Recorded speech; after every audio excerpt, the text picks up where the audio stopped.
Hello everyone, હું કૃષ્ણા ગલાણી મારી channel પર આપ સૌનું સ્વાગત કરું છું.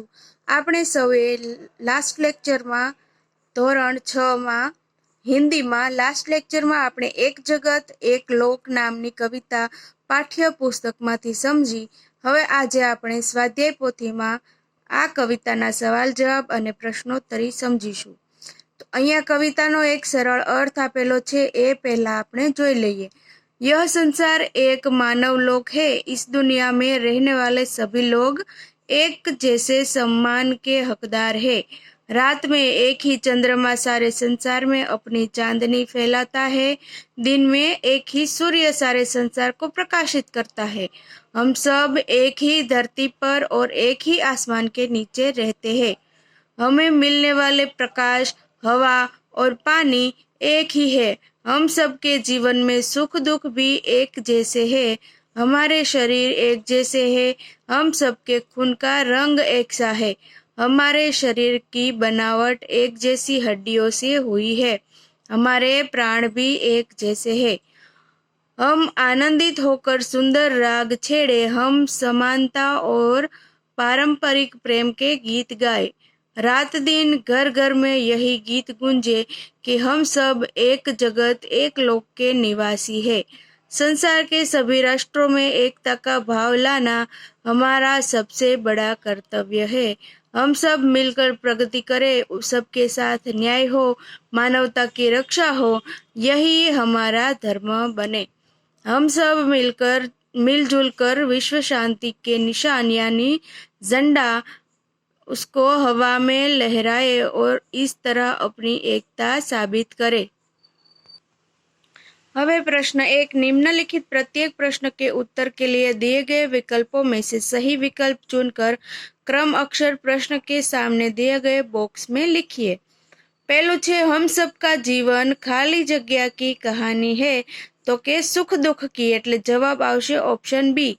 हमारा राग कैसा होना चाहिए तो के सुहाना, तो जवाब आवशे ऑप्शन ए. त्रीजू छे खाली जग्या ही हमारा सच्चा धर्म है, तो जवाब आवशे मानवता, એટલે કે ऑप्शन डी. प्रश्न 2. कोष्टक में से उचित शब्द चुनकर रिक्त स्थानों की पूर्ति कीजिए. पहलू छे खाली जग्या ही है सुख दुख की एक कहानी, तो जवाब आवशे जीवन. हर्ष भरे गाए हम खाली जग्या सुहाने, तो जवाब आवशे राग. राष्ट्रों में खाली जग्या यही कर्म हमारा, तो जवाब आवशे ऐक्य. हिलमिल कर लहराए खाली जग्या का निशान, तो जवाब आवशे विश्व शांति. हम सबके खून का खाली जग्या एक जैसा है, तो जवाब आवशे रंग. प्रश्न 3. सही वाक्यांश चुनकर विधानों को पूर्ण कीजिए. हम सब मिलजुल कर, जवाब आवशे विश्व शांति का झंडा लहराए. बीजू छे प्रकृति लोगों में भेदभाव नहीं करती, इसलिए, तो जवाब आवशे वह सबको हवा पानी और प्रकाश देती है. त्रीजू छे यह सारा संसार, तो जवाब आवशे एक मानव लोक है. प्रश्न 4. निम्नलिखित प्रश्नों के उत्तर एक एक वाक्य में दीजिए. पहलो छे हमारा जीवन क्या है, तो के हमारा जीवन सुख दुख की कहानी है. बीजू छे हम कैसे तराने गाएंगे, हम सब कैसे तराने गाएंगे, तो जवाब आवशे हम सब मिलजुल कर समता और ममता के तराने गाएंगे. त्रीजू छे हमारा कर्म क्या है, तो के सभी राष्ट्रों में एक ही हमारा कर्म है. चौथू छे इस काव्य में प्रकृति के कौन कौन से तत्व है, तो इस काव्य में चंद्र, सूर्य, भूमि, आकाश, जगत, तेज, हवा और पानी आदि प्रकृति के तत्व है. पांचवू छे इस काव्य के लिए आप कौन से अन्य शीर्षक देना चाहेंगे, तो जवाब आवशे एक विश्व एक धरा. પછી બીજું હોઈ શકે हम सब विश्व बंधु. छठो छे हमारा धर्म क्या होना चाहिए, तो प्रगति, न्याय और मानवता, यही हमारा धर्म होना चाहिए। प्रश्न 5, निम्नलिखित प्रश्नों के उत्तर लिखिए। हमारा जीवन एक सुख दुख की कहानी है, ऐसा कवि ने क्यों कहा है? सभी मनुष्य के जीवन में कभी सुख और कभी सुख के दिन आते हैं और कभी दुख के दिन भी आते हैं। किसी का सारा जीवन सुखी होता है, ना किसी का सारा जीवन दुखी। जीवन में बारी बारी से सुख और दुख आते हैं, इसलिए कवि ने ऐसा कहा है। बीजू छे एक जगत एक लोक, ऐसा कवि ने क्यों कहा है? तो जवाब आवशे, यह संसार एक मानव लोक है। एक सूर्य पूरे संसार को प्रकाशित करता है। दुनिया के सभी लोग एक ही धरती पर है और एक ही आसमान के नीचे रहते हैं। इस प्रकार प्रकृति के तत्व हम सब के लिए एक समान है, इसलिए एक जगत एक लोक, ऐसा कवि कहते हैं। त्रीजू छे एक रक्त का अर्थ समझाइए। तो के जवाब शू आवशे? तो के मनुष्य चाहे किसी भी देश, जाति और धर्म का हो, उसके रक्त का रंग लाल ही होता है। रक्त के रंग की समानता से साबित होता है कि पूरी मनुष्य जाति एक ही है। भले ही हमारे सबके रंग भिन्न है, पर भीतर से हम सब लोग एक है। चौथुं छे घर घर में कौन सा मधुर गान गूंज रहा है? तो जवाब छे संसार के सभी मनुष्यों के जीवन में हर्ष हो, सब सुहाने रागों से अपना आनंद प्रकट करे, पूरी मानव जाति में एक दूसरे के प्रति प्रेम भावना हो, ऐसी आकांक्षा से भरा हुआ मधुर गान घर घर में गूंज रहा है। પછી પાંચમું છે सभी नदियां अलग अलग है, फिर भी कवि क्यों कहते हैं कि एक ही पानी? तो जवाब छे सभी नदियों के पानी की वैज्ञानिक संरचना एक जैसी है और सभी नदियों का पानी हर कोई समान रूप से इस्तेमाल कर सकता है, इसलिए कवि ऐसा कह रहे हैं। छठो छे प्रगति, न्याय और मानव धर्म के लिए हमारा क्या कर्तव्य है? तो कि हमारा देश प्रगति करे, हमारा सबका विकास हो, सबके साथ न्याय हो और हम सब मिलकर मानवता का पालन करें, यही हमारा कर्तव्य होना चाहिए। प्रश्न 6, शब्द सारणी। उपर्युक्त सारणी में कुछ शब्द दिए गए हैं, सार्थक शब्द ढूंढकर घेरा बनाइए और उसका वाक्य में प्रयोग कीजिए।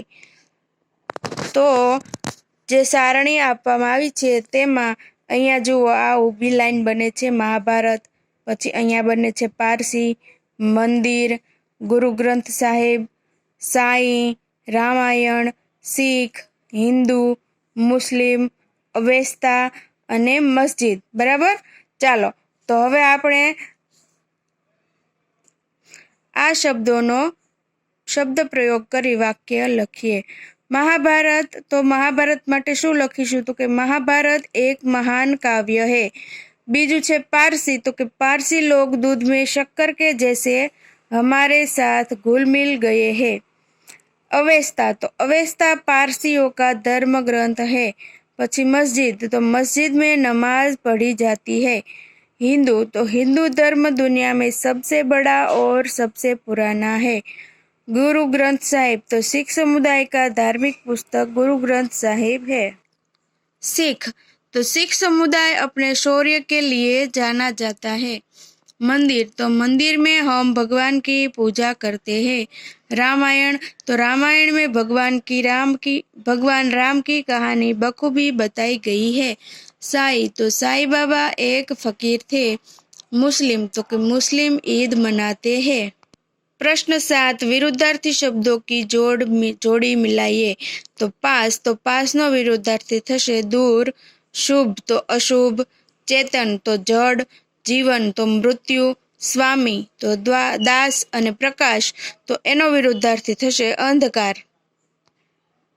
प्रश्न 8, समानार्थी शब्द ढूंढकर घेरा बनाइए और लिखिए। તો લોક, તો લોકનું સમાનાર્થી થશે વિશ્વ અને દુનિયા. તો અહીંયા છે વિશ્વ અને અહીંયા આપેલું છે દુનિયા, બરાબર. પછી બીજું છે માન, તો સન્માન અને પ્રતિષ્ઠા. તો જુઓ અહીંયા આપેલું છે સન્માન અને અહીંયા આપેલું છે પ્રતિષ્ઠા. પછી ત્રીજું છે નિશાન, તો નિશાન એટલે થશે ચિહ્ન અને સંજ્ઞા. તો જુઓ અહીંયા સંજ્ઞા છે અને અહીંયા ચિહ્ન છે. પછી ચોથું છે હાથ, તો હાથ એટલે થશે હસ્ત. જુઓ અહીંયા હસ્ત આપેલું છે. પછી પાંચમું છે અંબર, તો અંબર એટલે આકાશ, આસમાન અને ગગન. તો અહીંયા આસમાન આપેલું છે, અહીંયા ગગન આપેલું છે અને અહીંયા આકાશ આપેલું છે, બરાબર. ચાલો હવે આપણે આનો શબ્દ પ્રયોગ કરીએ. प्रश्न 9, प्रश्न 8 में दिए गए कोष्टक में से आपने जो समानार्थी शब्द ढूंढे हैं उसका वाक्यों में प्रयोग कीजिए. तो विश्व, एना माटे वाक्य प्रयोग थशे सारा विश्व एक कुटुंब है. પછી दुनिया, दुनिया में कई सारे राष्ट्र है. सम्मान, इस संसार में सबको सम्मान मिलने का अधिकार है. प्रतिष्ठा, अच्छा काम करने से हमारी प्रतिष्ठा बढ़ती है. चिन्ह, यह किसके पैरों के चिन्ह है. संज्ञा, दरवाजे पर कोई संज्ञा नहीं है. हस्त, शादी में पति और पत्नी का हस्त मिलाप होता है. आकाश, रात को आकाश में अनगिनत तारे होते हैं. आसमान, आसमान नीले रंग का होता है. गगन, शहरों में गगन चुंबी इमारतें होती है. प्रश्न 10, नीचे दिए गए चौरस में से उदाहरण के अनुसार संज्ञा शब्द बनाइए और उसका वाक्य में प्रयोग कीजिए. तो जुओ संज्ञावाचक शब्द में कमल, कमल छे व्यक्तिवाचक संज्ञा, बराबर. पछी सागर, तो सागर छे वस्तुवाचक संज्ञा, सॉरी जातिवाचक संज्ञा, बराबर. कमल छे वस्तुवाचक व्यक्तिवाचक संज्ञा અને સાગર છે જાતિવાચક સંજ્ઞા. પછી ભારત, ભારત થશે વ્યક્તિવાચક સંજ્ઞા. પછી હિમાલય, હિમાલય પણ વ્યક્તિવાચક સંજ્ઞા. ફૂલ, ફૂલ એટલે જાતિવાચક સંજ્ઞા. અને આરતી, આરતી એટલે વ્યક્તિવાચક સંજ્ઞા. જ્યારે પણ કોઈ એક વ્યક્તિ કે વસ્તુ વિશે વ્યક્તિ કે વસ્તુનું નામ આપવામાં આવ્યું હોય ત્યારે એને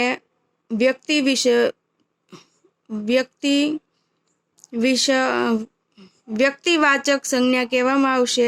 અને જ્યારે પણ કોઈ પણ આખા સમુદાય વિશે વાત કરવામાં આવી હોય, જેમ કે ફૂલ છે તો બધા જ ફૂલોનો સમુદાય થાય. ફૂલમાં ગમે તે ફૂલ, જેમ કે ફૂલ, તો ફૂલ થશે જાતિવાચક સંજ્ઞા, કેમ કે એમાં કોઈ પણ ફૂલ આવી શકે છે, બરાબર. એ જ રીતે આરતી, તો આરતી જો કોઈ વ્યક્તિનું નામ હોય તો એ વ્યક્તિવાચક સંજ્ઞા થશે, કેમ કે આરતી કોઈ એક જ વ્યક્તિની વિશે વાત કરવામાં આવી રહી છે. એ જ રીતે હિમાલય છે તો હિમાલય આખો જે સમુદાય છે પર્વતોનો, એની અંદર કોઈ એક પર્વતની વાત છે તો કે કયાની, તો કે હિમાલય.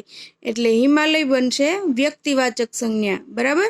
તો કોઈ સમુદાયની વાત થાય ત્યારે થશે જાતિવાચક સંજ્ઞા, અને કોઈ એક વસ્તુ કે વ્યક્તિની વાત થાય ત્યારે થશે વ્યક્તિવાચક સંજ્ઞા.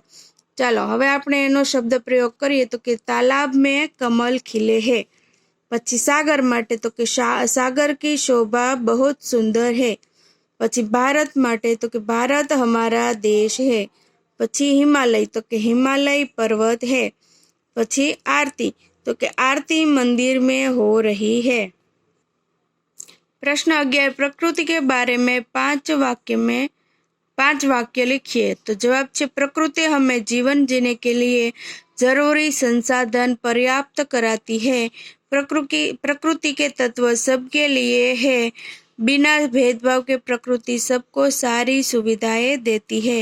इसलिए दुनिया में सबको हवा, पानी, तेज, चंद्रमा, सूर्य, भूमि और आकाश बिना किसी भेदभाव के मिलता है. तो तमारे हवे अहींया सुधी समजाई गयुं छे. हवे होमवर्कमां तमारे स्वाध्याय पोथी सरस अक्षरे जवाबो लखवाना रहेशे. Okay, thank you.